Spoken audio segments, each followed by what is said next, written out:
When the fighting in Europe ended, for many people it did not mean a quick return to normal life. Many cities remained damaged or partially destroyed. Streets where residential buildings once stood were sometimes transformed into vast empty lots filled with rubble of brick and metal. Families who had survived the war faced a new challenge. To start life anew, some people returned to the cities they had been forced to flee. They would come to familiar streets and see that their homes no longer existed.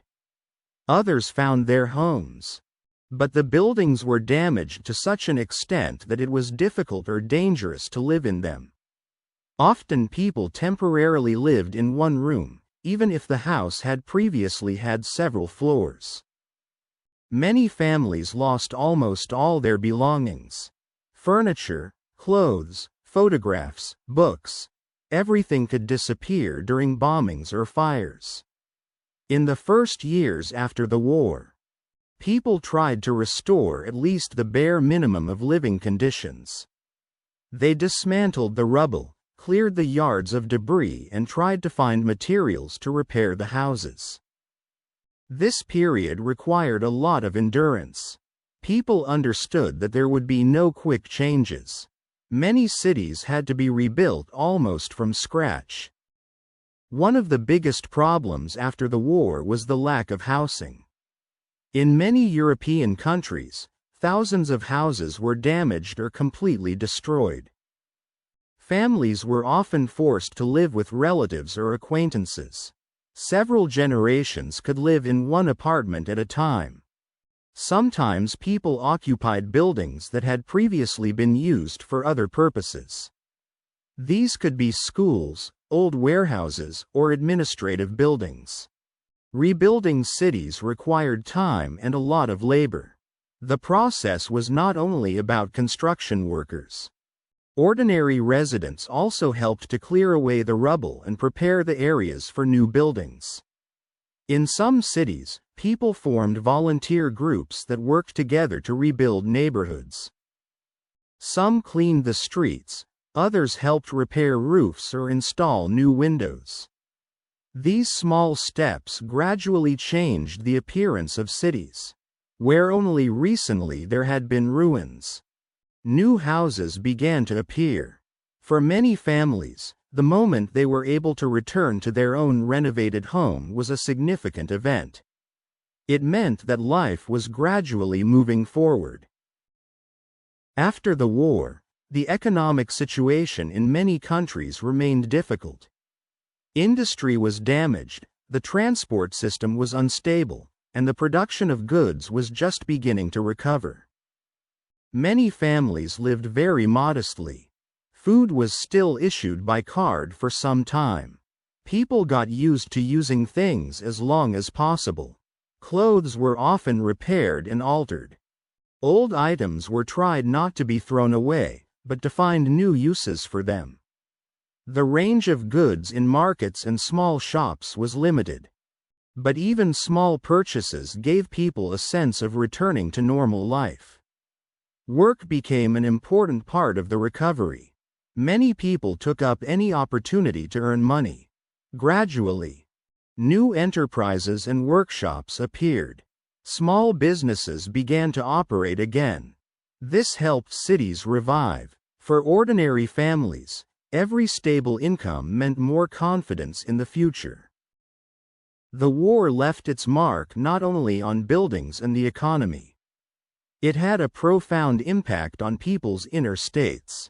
Many families experienced the loss of relatives or friends. For some, the process of returning to peaceful life was long and difficult.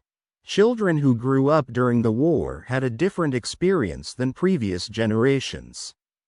They remembered air raids, food shortages, and destroyed cities. Adults tried to create a more stable environment for their children. They rebuilt schools, opened playgrounds, and organized education. For many people, family and neighbors became important sources of support. Working together and helping each other made it easier to get through difficult times. Gradually, A desire to build a peaceful future began to emerge in society. In the second half of the 1940s, a new generation of children began to be born in many European countries. These children were already growing up during the Reconstruction period. They saw new houses being built around them, schools and shops being opened. Parents tried to create more stable conditions for them. Education and work became the basis of a new life. New factories, transport routes and cultural institutions were opening in many cities. This gradually changed the atmosphere. Cities that had recently looked devastated began to fill with movement and activity. For many families, the main goal was to create a life in which their children would no longer have to face such destruction. Even years after the end of the war, its consequences remained part of everyday life. Monuments and memorials were erected in cities. They reminded people of the events that had changed the history of Europe. For many families, the memory of the war was passed down through the stories of older generations. They recalled the hardships they had to endure and spoke of the importance of preserving peace. Gradually, European cities were rebuilt. New buildings, roads and businesses changed the face of the continent. However, the experience of those years left an important lesson for future generations. Even after the most difficult periods, people are able to rebuild their cities, support each other and create a new life.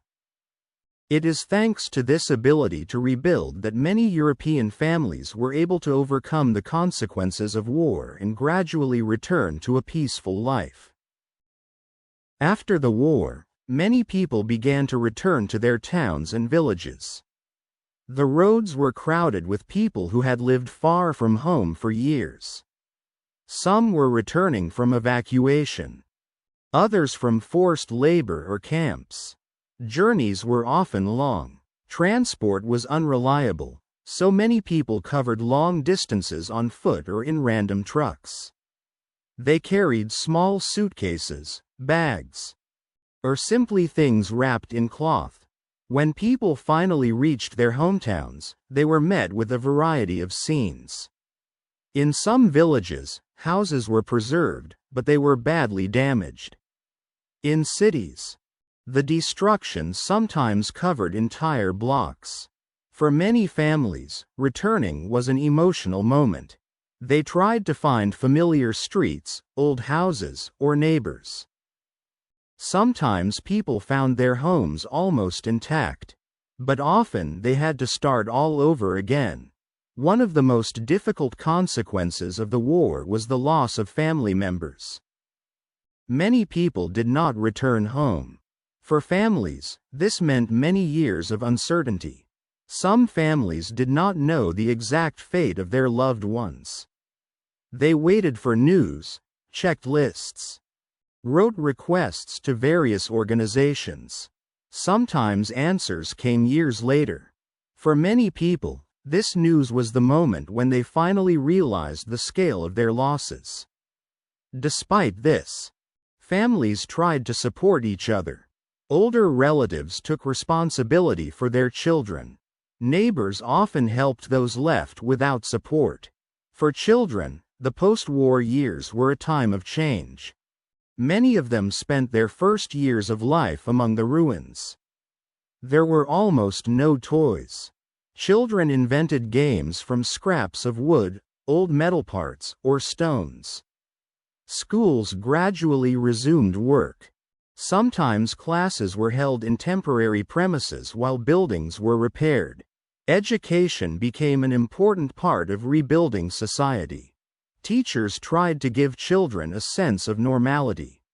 In the post-war period, the role of women in society became much more visible. Many of them worked on construction sites, in workshops or factories. In some cities, groups of women could be seen clearing away rubble and carrying away the rubble of buildings. This work required great physical endurance. Their contribution to the reconstruction of cities was very important. It was thanks to such efforts that the streets were gradually cleared, and new houses began to be built in their place. After the war, many people began to open small businesses. These could be workshops, bakeries, or small shops. Such establishments were often opened directly in residential buildings or temporary premises. For families, this was a chance to get a stable income. Gradually, the streets began to fill up with shops and craft workshops again.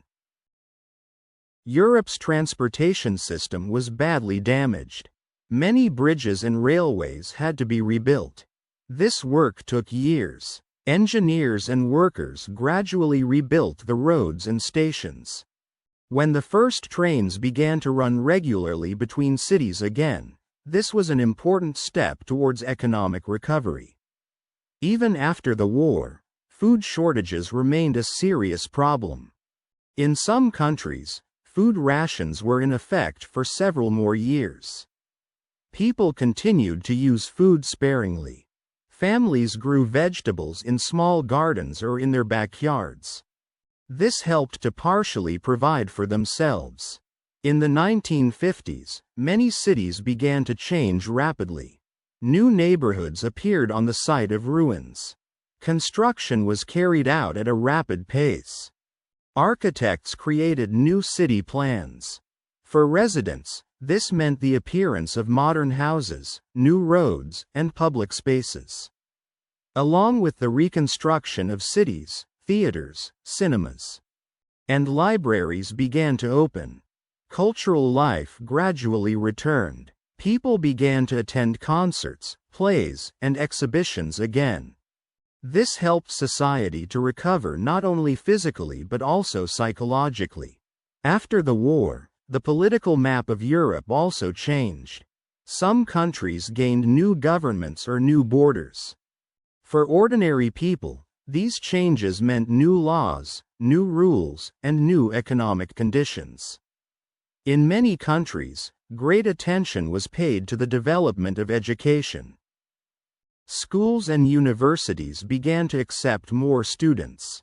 Education was seen as the key to future development.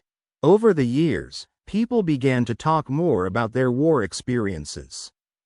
Books, documentaries, and museums appeared. These stories helped future generations to understand what their families had gone through. Gradually, the economies of European countries began to grow. New businesses emerged, and the production of goods increased. For families, this meant more jobs and a more stable income. A few decades after the war, many cities looked very different. New buildings, roads, and businesses changed the face of Europe. However, the memory of those years remains an important part of history. The stories of ordinary families show how strong people can be when they have to rebuild their lives after great trials. In the first years after the war, many European cities were left in ruins. Even when the fighting had stopped, people continued to go about their daily lives amidst the rubble of buildings, damaged roads, and devastated neighborhoods. In some areas, entire streets looked as if the war had ended only yesterday. Windows were smashed, roofs were destroyed, and yards were piles of bricks and metal. For ordinary families, this meant rebuilding their lives from scratch. People started with the simplest thing: clearing out their own homes. If the house was partially intact, the family tried to make at least one room habitable. Other rooms could remain damaged for years to come. In some cities, residents organized a joint effort. They would go out into the streets with their neighbors, grab shovels, buckets, or makeshift stretchers, and begin to clear away the rubble. The bricks that could still be used were stacked separately. Wooden beams were also tried to be preserved, as they could be needed to repair roofs or walls. For children, such places often became a kind of playground. They ran among the rubble, found old objects or metal parts. Adults watched this with anxiety, but understood that even in difficult conditions, children were trying to find a way to live a normal life. In the evening, the cities looked quiet and dark. Many houses had no electricity, so people used candles or kerosene lamps. The light was weak, but it created a feeling of warmth and security. Despite the difficult conditions, signs of recovery gradually began to appear. Small shops or workshops opened in some neighborhoods. People brought old things there for repair: shoes, clothes, tools. The craftsmen worked with what was at hand. Each repaired house, each cleared street was a small step forward. And although the reconstruction process took years, people began to see that their efforts were gradually changing the appearance of the cities. After the war, many families found themselves in a situation where they had to build a new life with almost no resources. Some lost their homes. Others returned to cities where they no longer had any possessions. Many families were separated by the war and only gradually found each other. For such families, the most important thing was to recreate a sense of home. Even if it was a small space, one room or part of a building, people tried to make it cozy. Old tables, renovated chairs, simple wooden shelves, all this helped to restore a sense of normal life. Women often took on the task of arranging the home. They sewed new curtains from old fabrics, mended clothes, and cooked food from whatever products they could find. Men repaired doors, floors, or roofs.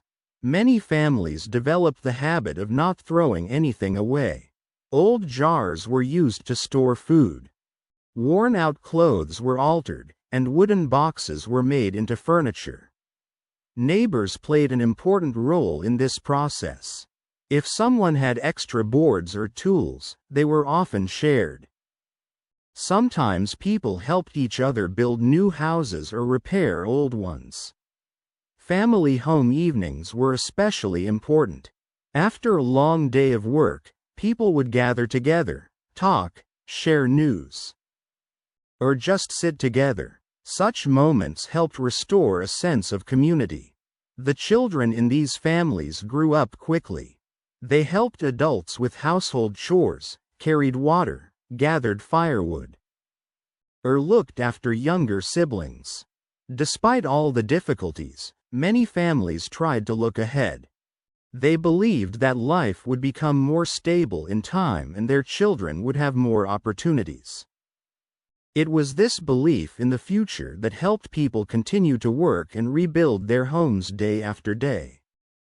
After the war, work became one of the main ways to rebuild life for many European families.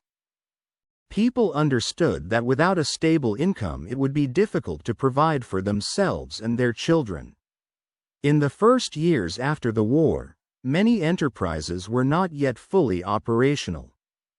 Some factories were destroyed, others lost equipment or workers. However, production gradually began to recover. People took on any job. Someone worked on construction sites, helping to rebuild houses and roads. Others found work in workshops or in small enterprises. In the cities, you could see construction sites where dozens of people were working. They carried bricks, mixed concrete, installed new beams and ceilings. This work was hard, but it paid off. Each new house meant that another family could get a place to live. Women also worked actively. Many of them held positions in shops, hospitals, schools, or offices. Others worked in factories or opened small family businesses. Over time, more employment opportunities became available. This helped families plan for the future and gradually improve their living conditions. For many people, their first stable job after the war became a symbol of a new beginning. It gave them a sense of confidence and helped them regain their faith that life could get better. The war left its mark not only on buildings and the economy. It had a profound impact on people's inner states. Many families experienced